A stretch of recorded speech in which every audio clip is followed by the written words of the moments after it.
हाँ जी, और बताओ क्या हाल चाल, कैसा चल रहा है प्रिपरेशन मेरे भाई? तैयारी तो अच्छी होगी, मैं ऐसा उम्मीद करता हूँ। बढ़िया मस्त पढ़े होगे रात भर। अब थोड़ी तुम गुस्सा हो जाओगे, अरे सर अब तुम मतलब मजे ले रहे हो, एक तो वीडियोस नहीं डाले हो। I am literally so sorry यार। सच कह रहा हूँ, मेरा वीडियोस डालने का बहुत मन था तुम्हारे लिए, लेकिन क्लास 10th में इतना ज़्यादा व्यस्त हो गया था, इतना ज़्यादा व्यस्त हो गया था कि आपके लिए वीडियोस नहीं बना पाया था। कल मैं क्लास 10th के हिंदी का जो पेपर था ना, उसमें 65 नंबर का सेम टू सेम आ गया। तो बच्चों को मैं ऐसा रहता सर वैसे ही पढ़ा दो, तो उसके तैयारी में लगा हुआ था। खैर, तुम तो अपने कलेजे हो यार मेरे भाई, कैसी बातें कर रहे हो। तो अब तुम्हारे लिए फाइनली बूस्टर डोज आ चुका है राजनीति या पॉलिटिकल साइंस वालों के लिए। परेशान मत हो यार, ये रहा डोज। बस इतना कर लेना, तुम्हारा काम हो जाएगा, बहुत अच्छे नंबर से पास हो जाओगे। अब तुम्हें चिंता करने की जरूरत नहीं है। लेकिन एक चीज से मैं भी तुमसे नाराज हूं। जैसे तुम बार बार कमेंट करते हो ना वीडियोस लाओ, मैं इसलिए नाराज हूं कि जब तुम एग्जाम हॉल से रिटर्न आते हो ना, और जिस दिन बहुत अच्छा तुम्हारा पेपर जाता है, उस दिन तुम आकर के कमेंट में ये नहीं बताते हो कि सर आज मेरा पेपर अच्छा गया, सर आपका बताए हुए इतने क्वेश्चन है, आप नहीं बताते हो। लेकिन जिस दिन अगर नहीं फंसता है, जैसे फिजिक्स के दिन नहीं फंसा था मेरा बताया हुआ क्वेश्चंस, उस दिन तुम इतना चिल्ला रहे थे, पूरे कमेंट में भर दिए थे फिजिक्स में आपको बताया कुछ नहीं आया, कुछ नहीं आया। इस चीज से मैं नाराज हूं। देखो गलत बात है यार। जब मैं तुम्हारे साथ इतना कुछ कर रहा हूं, तुमको साथ में लेकर के चल रहा हूं, तो तुम फिर ऐसा क्यों कर रहे हो? जिस दिन फंस गया एग्जाम, उस दिन तुम कुछ बोलोगे ही नहीं। कल कुछ नहीं बोले आके इंग्लिश में, है ना? इंग्लिश का पेपर कितना अच्छा गया, मैंने पेपर देखा था, कुछ नहीं बोले। ना तो मुझे पेपर सेंड किए व्हाट्सएप पे, मतलब फिर अपने धुन पे, है ना? मतलब फिर भूल जाते हो उस सर को। यार, जानते हो ना कि तुमसे मैं कितने अच्छे से जुड़ा हूँ, कितना अटैच्ड हूँ। तुम्हारा फर्ज बनता है यार कि आकर के सबसे पहले हमें बताएं, कमेंट में लिखें, या फिर यूट्यूब में जहां भी तुमको मैसेज करना हो, व्हाट्सएप में, टेलीग्राम पे, लेकिन लिखो। लेकिन ये इस चीज से मैं नाराज हूं। तो प्लीज थोड़ी अब ध्यान रखना कि हम सर का भी ध्यान रखें। ऐसा नहीं है कि हम अपना अपना बस करें। देखो हम दोनों साथ में मिलकर चलेंगे ना, तभी जा करके आगे फोड़ेंगे। और एक नाम होगा यार कि power of booster dose, power of booster dose, ये सब चलेगा। चलो खैर आगे बढ़ते हैं। बूस्टर डोज वर्ष 2026 क्लास 11th के पॉलिटिकल साइंस को कवर करते हैं। हमारा पहला प्रश्न कह रहा है कि संविधान क्या है? क्या होता है संविधान मेरे भाई? और संविधान का अर्थ लिखो, और इसकी आवश्यकता क्यों पड़ी। ठीक है, आवश्यकता क्यों पड़ी ये तो चाहे छोड़ भी सकते हो, लेकिन संविधान क्या है और संविधान का अर्थ अच्छे से पढ़ लेना। संविधान मतलब क्या होता है? हमारे देश के लिए कानून, यही तो संविधान है। बस ये तुम्हें लिखना पड़ेगा। संविधान की विशेषताएं लिखो, कोई दो दो नंबर का प्रश्न रहेगा, और संविधान के दो सदस्य का नाम लिखो। संविधान में थे 389 सदस्य थे ना, तुमको दो सदस्य का नाम लिखना है। अरे बाप रे अब बोलोगे सर एक याद नहीं हो रहा। रे मेरे भाई 389 थे, उसमें से दो सदस्य का नाम लिखना है। पंडित जवाहरलाल नेहरू, सरदार वल्लभ भाई पटेल, ठीक है? महात्मा गांधी जी का मत लिखना, ठीक है? वो नहीं थे। और आपके डॉक्टर भीमराव अंबेडकर, के एम मुंशी, ठीक है? कन्हैयालाल मणिकलाल मुंशी हो गया एक, मोहम्मद सादुल्ला, ठीक है? माधव डीपी खेतानी। तो इस प्रकार से बहुत सारे व्यक्ति थे। 389 से दो व्यक्ति का नाम लिखना है। अब ये भी ना हो पाएगा कह दो हमें संविधान की आवश्यकता क्यों पड़ी? तो सिंपल सा, अपने देश को सुचारू रूप से चलाने के लिए कोई ना कोई नियम कानून बनाना है, इसलिए हमें संविधान की आवश्यकता पड़ी है। नेक्स्ट कहता है बंधुआ मजदूरी क्या होती है? ये बंधुआ मजदूरी क्या होती है? ठीक है, तो जो काम करते हैं ना दिन रात, है ना, कुछ पैसे लेकर के, उसे कहते हैं बंधुआ मजदूरी। और राष्ट्रीय मानवाधिकार आयोग से प्रश्न बनेगा, और राष्ट्रीय मानवाधिकार से ये प्रश्न बन सकता है कि आयोग की स्थापना कब हुई। ऐसे क्वेश्चन पूछ लेगा तो आप बताएंगे कि 1993 में राष्ट्रीय मानवाधिकार आयोग बना है। कब? 10 दिसंबर को। यही है ना डेट? एक बार चेक कर लेना यार, मैं भूल गया, बहुत दिन से मैंने इसको देखा नहीं, इस डेट को। ना देखो तो डेट निकलने लगता है दिमाग से। लेकिन इतना तो श्योर है 10 दिसंबर ही है रे। 1993 होगा, और क्या 92 हो सकता है, 93 ही है। ठीक है, कंफर्म कंफर्म, लॉक कर दे, लॉक कर दे, चेक कर ले गूगल में, यही है। ठीक है, ये डेट याद रखना। राष्ट्रीय मानवाधिकार आयोग क्यों बनाया गया? नाम से स्पष्ट है, राष्ट्रीय मानवाधिकार, मानवाधिकार मतलब मनुष्य के अधिकार को संरक्षण करने के लिए, सुरक्षित करने के लिए बनाया गया। अरे वो पहले तुम देखे होगे कि छोटे छोटे बच्चों से काम कराते थे लोग बाग, चल काम कर, वहां प्लेट धुलाते थे, फैक्ट्री में काम कराते थे ना, पकड़ के ले जाते थे भाई। इसीलिए बनाया गया कि राष्ट्रीय मानवाधिकार आयोग, कि अब मनुष्य के अधिकार का कोई हनन नहीं करेगा, उल्लंघन नहीं करेगा। पहले लोग क्या करते थे, अगर कोई विकलांग है ना, उसे मार देते थे। मतलब मारना मतलब वैसे जान से मारना नहीं, मारना मतलब मार दी, उसको सामान छीन लिए। अब बताओ यार, बेचारा विकलांग है, आज उसके पैर नहीं है, उसको तुम मार के सामान छीन लिए हो, तुम अपने आप को बहुत हीरो समझने लगे हो। बताओ गलत बात है कि नहीं है? इसलिए राष्ट्रीय मानवाधिकार आयोग बनाया गया है। बस इतना बता दिया हूं, अब देखना एग्जाम में तुम छाप दोगे। बस कुछ और चीज थोड़ी पढ़ लेना, बस हो गया। आगे बढ़ते हैं। ये नाम सुने, बंदी प्रत्यक्षीकरण परमादेश। ठीक है, इसे क्या समझते हैं? तो बंदी प्रत्यक्षीकरण का मतलब क्या होता है? अगर हमें पुलिस पकड़ के ले गई है तो हमें 24 घंटे के अंदर पुलिस मजिस्ट्रेट मतलब न्यायालय के सामने पेश करेगी, इसे कहते हैं बंदी प्रत्यक्षीकरण। परमादेश क्या होता है? परमादेश का मतलब होता है हम आदेश देते हैं। ये आदेश देता है हाई कोर्ट, किसको देगा? लोअर कोर्ट को। बोलेगा कि बताओ तुमने, या फिर परमादेश का मतलब ये भी होता है कि अच्छा सॉरी ये नहीं होता है। परमादेश का मतलब ये होता है कि हम आदेश देते हैं कि बताओ तुमने अगर इसे गिरफ्तार किया तो क्यों किया, किस अधिकार के तहत किया और तुम्हारे पास क्या राइट है, इसे कहते हैं परमादेश, है ना। परमादेश मतलब परम आदेश। चलो, मौलिक कर्तव्य व शोषण के विरुद्ध अधिकार को समझाइए। मौलिक कर्तव्य क्या है? तो देखो, मौलिक अधिकार अलग है, कर्तव्य अलग है। मौलिक कर्तव्य की संख्या 11 है, ठीक है, और मौलिक अधिकार कितने हैं? मौलिक अधिकार की संख्या 6 है। ठीक, तो मौलिक कर्तव्य ये है कि देश के प्रत्येक नागरिक को ये चीज पालन करना ही करना है, अनिवार्य लेकिन नहीं है, अनिवार्य है, ठीक है। और मौलिक मतलब मौलिक कर्तव्य जो है ना, वो राज्य को प्रोवाइड कराया जाता है, जबकि मौलिक अधिकार किसी व्यक्ति विशेष को प्रोवाइड कराया जाता है। शोषण का विरुद्ध अधिकार, इसका मतलब अगर हम किसी व्यक्ति का शोषण कर रहे हैं, वो उसके खिलाफ कोर्ट में जा सकता है। कौन व्यक्ति का शोषण करेंगे? वही विकलांग, अपाहिज, एसटी एससी, ठीक है, साथ में महिला के साथ शोषण कर रहे हैं, और बच्चों के साथ 6 से 14 वर्ष के बच्चों से हम काम करा रहे हैं, है ना, ये उनका शोषण हो रहा है। इसके लिए वो कोर्ट जाएंगे, और कोर्ट जाएंगे तो कोर्ट वाले हमें लथेड़ के पीटेंगे और तुरंत जेल में डाल देंगे। क्या कर रहे हो रे? शोषण, है ना। चलो, मौलिक अधिकार व कर्तव्य की 3 विशेषताएं लिखो। क्या होता है मौलिक अधिकार और क्या होता है मौलिक कर्तव्य? ये हमारे एग्जाम में देखने को मिलेगा। नेक्स्ट कहता है कि समानता के अधिकार को स्पष्ट करो। समानता का अधिकार, है ना, पढ़े होगे। समानता मतलब बराबर। इसका मतलब क्या है?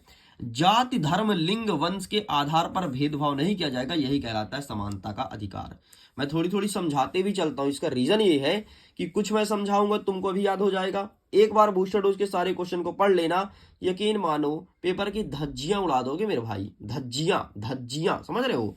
नेक्स्ट, डीपीएसपी क्या है? इसका मतलब होता है डीपीएसपी, अरे यार इसका नाम मैं भूल गया यार। अच्छा, राज्य के नीति निर्देशक तत्व। राज्य के नीति निर्देशक तत्व मतलब राज्य को किस प्रकार से चलाना है, इसके लिए जो नियम और नीति बनता है उसे कहते हैं डीपीएसपी, है ना। डीपीएसपी हो सकता है तुम लोग ना पढ़े हो, शॉर्ट फॉर्म में बोलते हैं, राज्य के नीति निर्देशक तत्व को डीपीएसपी कहते हैं। क्या है ये? एग्जाम में आएगा। नेक्स्ट आता है परिसीमन आयोग क्या है? तो परिसीमन आयोग क्या है? अभी 2026 में नया परिसीमन बनने वाला है। परिसीमन का मतलब ये है कि 2026 तक स्थिर रहेगा कि किस राज्य में कितनी लोकसभा की सीटें रहेगी, कितनी विधानसभा की सीट रहेगी, इसे कहते हैं परिसीमन आयोग। बस ये आपको याद करना है। आगे नेक्स्ट कहता है वयस्क मताधिकार क्या होता है? अगर तुम 18 साल के हो गए हो तो तुमको वोट देने का अधिकार है, इसे कहते हैं वयस्क मताधिकार। एकल संकरणीय मत क्या है? एकल संकरणीय मत का मतलब होता है जब हम चुनाव डालते हैं तो इस प्रणाली को अपनाते हैं, लेकिन हम लोग नहीं अपनाते हैं, सांसद अपनाता है और विधायक अपनाता है। जब भी चुनाव डालता है तो एकल संकरणीय मत अनुपातिक प्रतिनिधित्व प्रणाली को अपनाता है। ये क्या होता है जरा समझना। समझो कि 3 लोग चुनाव में खड़े हैं। समझ आ रहा है? समझ आ रहा है कि नहीं आ रहा है? बता दे यार मेरे भाई। समझ आ रहा है ना? तो बस वीडियो को एक बार लाइक कर दो। लाइक क्यों नहीं करते हो? वीडियो को लाइक कर दिए फटाफट अगर समझ आ रहा है तो। बस रुको समझाता हूं इसको, वेट। अरे वो थोड़ी दिक्कत हो गया था, क्लास 10 की लाइव क्लासेस चल रही थी, उसमें लाइव में कुछ दिक्कत हो गया था, इसलिए मैंने थोड़ी वीडियो को पॉज कर दिया था। खैर ठीक है, अब आगे समझते हैं। हम समझ रहे थे एकल संकरणीय अनुपातिक प्रतिनिधित्व प्रणाली। तो देखो समझो 3 लोग चुनाव में खड़े हैं, ठीक, का नाम है, एक का नाम राम है, एक का नाम मुन्नी है, ठीक है, दूसरे का नाम कल्ली है। कल्ली, कल्ली, ये कल्ली चुनाव में खड़ी है, मुन्नी खड़ी है, राम खड़ा है। भाई मुझे पसंद है कि पहले मैं मुन्नी को वोट दूंगा, तो पहले एक कागज में मैं मुन्नी का नाम लिखूंगा 1 नंबर पे, फिर मैं चाहता हूं राम को, तो राम में लिखूंगा 2 नंबर, फिर लिखूंगा कल्ली में 3 नंबर। अगर तुम्हें पसंद है कि नहीं सर हमें मुन्नी नहीं हमें कल्ली, कल्ली को वोट देना है, तो पहले तुम कल्ली को दे दो, फिर मुन्नी को दे दो, फिर राम को दे दो। किसी और को पसंद है कि सर अब हमें राम पसंद है, तो भैया तुम राम को दे दो, फिर कल्ली को दे दो, फिर मुन्नी को दे दो। तो इसे कहते हैं वोट देना है, लेकिन सबको देना है, क्रम से देना है। इसे कहते हैं एकल संकरणीय आनुपातिक प्रतिनिधित्व प्रणाली, पूरा नाम ये है। समझ गए? समझ गए जी? गुड। तो बस इस प्रकार से आपको वोट डालना है। लेकिन हम लोग जो वोट डालने जाते हैं ना, जैसे सरपंच सरपंच को तो एक ही लोग को वोट देते हैं। तो हम लोग के में ये नियम अपनाता नहीं चलता है, राष्ट्रपति में चलता है, उपराष्ट्रपति में चलता है, ठीक है, इनमें चलता है। ये देखो, आनुपातिक प्रतिनिधित्व प्रणाली के गुण और दोष बताइए। तो गुण क्या है कि इससे हमारी पता चलता है इच्छाएं क्या क्या है, किसे हम कितना पसंद करते हैं। और दोष क्या है भैया, इसमें दोष ये है कि इसमें समय ज़्यादा खर्च होता है और टाइम ज़्यादा लगता है और बैलेट पेपर ज़्यादा लगता है ना, टाइम टेकन है। बाकी देख लेना, और पूरा पद्धतियाँ मैंने समझा दी है कि वोट कैसे डालते हैं, ये पद्धति यहाँ पे लिखा है। नेक्स्ट कहता है कि चुनाव आयोग के 4 कार्य लिखो। चुनाव आयोग या फिर बोले योजना आयोग, इनके 4 कार्य लिखना है। नेक्स्ट कहता है कि सांप्रदायिक प्रतिनिधित्व प्रणाली क्या है, ये एग्जाम में पूछेगा, ठीक है, तो अच्छे से तैयार कर लेना। स्वतंत्र व निष्पक्ष चुनाव क्या होता है? स्वतंत्र व निष्पक्ष का मतलब होता है चुनाव ऐसे करवाना जो निष्पक्ष तरीके से हो, किसी का कोई स्वार्थ ना हो, उसे कहते हैं स्वतंत्र व निष्पक्ष चुनाव। और मताधिकार का महत्व भी लिखना है। सरकार के कितने अंग है? 3 अंग है, कार्यपालिका, विधायिका और न्यायपालिका, ठीक है, 3 अंग है, कार्यपालिका, विधायिका, न्यायपालिका। इसका डेफिनेशन अच्छे से पढ़ लेना कि कार्यपालिका क्या होता है, ठीक है, विधायिका क्या होता है, न्यायपालिका क्या होता है। मैं थोड़ी बता दूं, कार्यपालिका का मतलब होता है जो कार्यों का क्रियान्वयन करता है। याद कैसे रखोगे? कार्यपालिका कार्य, कार्यपालिका कार्य, जो कार्य का क्रियान्वयन करता है उसे कार्यपालिका कहते हैं। विधायिका जो नियम कानून को बनाता है उसे विधायिका कहते हैं, और जिसे पालन करवाता है उसे कहते हैं न्यायपालिका। खत्म। अध्यक्षात्मक शासन प्रणाली किसे कहते हैं? मतलब हमारे देश में कोई ना कोई अध्यक्ष हो, इसे कहते हैं अध्यक्षात्मक शासन प्रणाली। नेक्स्ट, राष्ट्रपति, उपराष्ट्रपति, प्रधानमंत्री की योग्यताएं। अगर तुम्हें राष्ट्रपति बनना है तो क्या होना चाहिए? तुम्हारी उम्र होनी चाहिए 35 साल। उपराष्ट्रपति के लिए 30 साल उम्र। प्रधानमंत्री के लिए 25 साल का लड़का प्रधानमंत्री बन सकता है। और काम क्या क्या करेगा, ये तीनों का काम तुम्हें बताना है। संसाधनात्मक अध्यक्षात्मक में अंतर बताओ, ठीक है। हमारे यहाँ अभी वर्तमान में संसाधनात्मक शासन प्रणाली है, ठीक है। अध्यक्षात्मक मतलब जहां अध्यक्ष होता है उसे अध्यक्षात्मक कहते हैं। नेक्स्ट कहता है कार्यपालिका के प्रकार बताइए। लोकतंत्र के कार्य किसके प्रति उत्तरदायी है? तो लोकतंत्र के कार्य राष्ट्रपति के प्रति उत्तरदायी है, ये लिखना है, ठीक है। और कार्यपालिका क्या करती है? तो कार्यपालिका का मैंने भी बताया, देखो यहाँ पे बताया कि कार्यों का कार्य करवाती है, ठीक है, इसे कहते हैं कार्यपालिका। खत्म। नेक्स्ट कहता है संसद के 2 कार्य कौन से हैं? 2 नंबर का प्रश्न पूछेगा। भारतीय व्यवस्थापिका का क्या अर्थ होता है? व्यवस्थापिका क्या अर्थ है? साधारण विधेयक और वित्त विधेयक को समझाइए। अब साधारण विधेयक और वित्त विधेयक क्या होता है? पैसे संबंधी जो बिल पास होता है ना, उसे कहते हैं वित्त विधेयक। और साधारण विधेयक का मतलब ये होता है, अच्छा, साधारण विधेयक का मतलब ये होता है कि अगर जैसे कोई कानून पास कराना है, ठीक है, अगर कानून पास कराने के लिए कुल सांसद है जैसे 339, ठीक है, तो उसे 543 है, ठीक है, पूरे लिख देता हूँ सही से भाई। इतने सांसद हैं, अगर इतने सांसद में से 2/3 सांसद उपस्थित हैं और उन्होंने बोल दिया ठीक है ये वाला बिल पास होना चाहिए, उसे कहेंगे साधारण विधेयक। और अगर पैसे संबंधित है तो उसे कहेंगे वित्त विधेयक। बात खत्म। एक बार देख जरूर लेना। लोकसभा राज्यसभा के कार्य बताओ। लोकसभा क्या करती है, राज्यसभा क्या करती है, सबके कोई 2-2 कार्य याद कर लेना, ठीक है, और सांसद के 2 कार्य।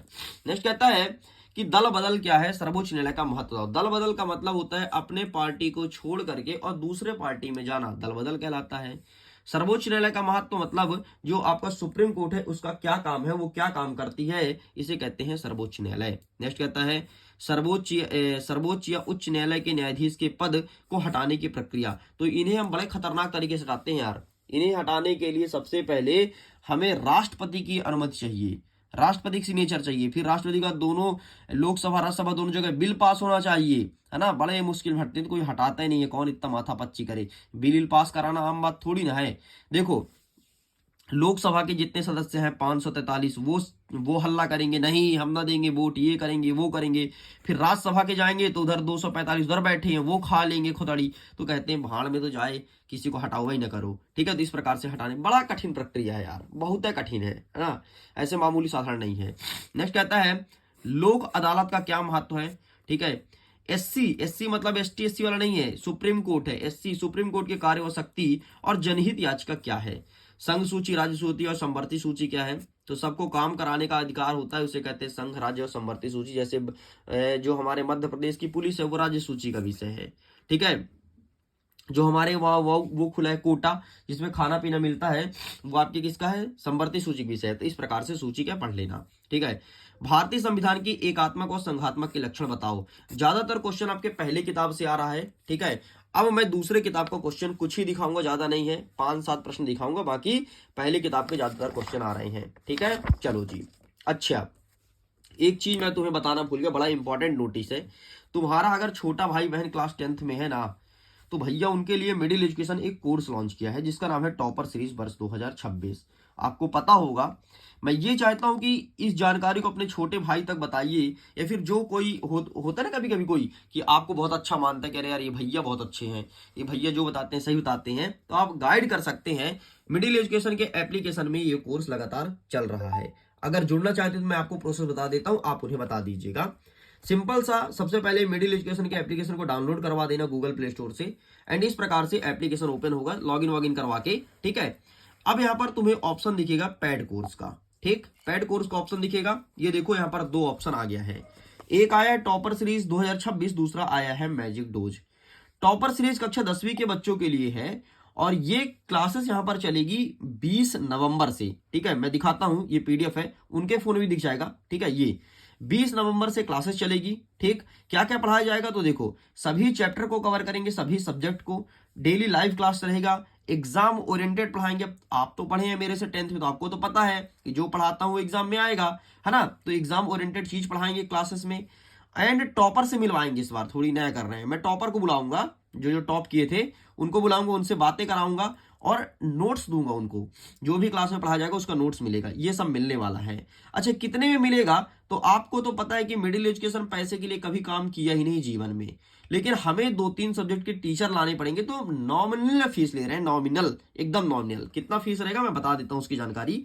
और क्लास का शेड्यूल इस प्रकार से रहेगा, देखो इस प्रकार चलेगी लाइव क्लासेस, तो आप उन्हें बता देना कि क्लासेस ऐसी चलेगी। ठीक है, तो अगर ज्वाइन हो जाए तो हो जाओ, यकीन मानो जिस प्रकार से आपका करियर अच्छा बनाया हूं वैसे उनका ही बना दूंगा। ठीक, कैसे मिलेगा क्लासेस, तो सिंपल सा, यहां पर चले जाना, यहां पर बाय नाउ का ऑप्शन आएगा, जैसे मैंने खरीद रखा है तो वो खरीदेंगे, तो यहाँ पर बाय का ऑप्शन आएगा, तो वहां से वो खरीद लेंगे। ठीक, अच्छा क्लासेस कैसी चलेगी, तो क्लासेस देखो इस प्रकार चलेगी, ये इस प्रकार से यहाँ पे जो लाइव चलेगा तो यहाँ पे दिखेगा। ठीक है, बाकी अगर लाइव नहीं देख पाए, रिकॉर्डेड देख लीजिए, पूरा रिकॉर्डेड। एक मैजिक डोज चल रहा है ऑलरेडी।